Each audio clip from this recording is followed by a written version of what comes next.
శ్రీ సత్యసాయి జిల్లా కదిరిలో జరుగుతున్న బ్రహ్మోత్సవాల సందర్భంగా భక్తులకు పోలీసులు పలు ముఖ్య సూచనలు చేశారు.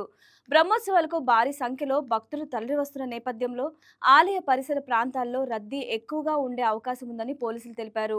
భక్తులు తమ వద్ద ఉన్న విలువైన వస్తువులు, ముఖ్యంగా బంగారు ఆభరణాలను జాగ్రత్తగా చూసుకోవాలని విజ్ఞప్తి చేశారు.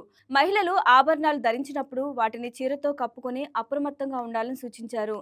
రద్దీ సమయంలో దొంగతనాలు జరిగే అవకాశం ఉన్నందున భక్తులు ప్రత్యేక జాగ్రత్తలు తీసుకోవాలని పోలీసులు తెలిపారు. లక్ష్మీ నరసింహస్వామి బ్రహ్మోత్సవాల సందర్భంగా కదిరికి వచ్చే భక్తులకందరికీ కూడా పోలీసు వారి తరపున విజ్ఞప్తి ఏమనగా, చాలామంది ఈ ఉత్సవాల సందర్భంగా విలువైన సామాన్లు, సెల్ ఫోను, ఆభరణాలు ధరించి వస్తుంటారు. వారందరూ కూడా ఎవరి సామాన్లు, ఎవరు విలువైన వస్తువులు వారు బాధ్యతగా ఉంచుకోవాలి. అదేవిధంగా బంగారు ఆభరణాలు కూడా ఏదైనా మెడలో ధరిస్తే బయట కప్పుకొని జాగ్రత్తగా మెలకువతో ఉండవలసిందిగా మా తరపున విజ్ఞప్తి చేస్తున్నాం.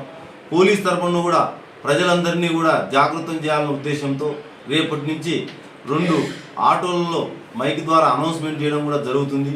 మధ్య మధ్యలో కూడా అనౌన్స్మెంట్ చేస్తుంటాం. అయితే ఈ దొంగలు చాలా నైపుణ్యం గల వ్యక్తులు. ఎవరికి అనుమానం రాకుండా వారి పక్కనే వారి సహాయం చేస్తున్నట్టు నటిస్తుంటారు. తెలియని వారు ఆ విధంగా చేస్తుంటే వారి పట్ల కూడా ప్రజలు అప్రమత్తంగా ఉండి జాగ్రత్తగా ఉండాలి.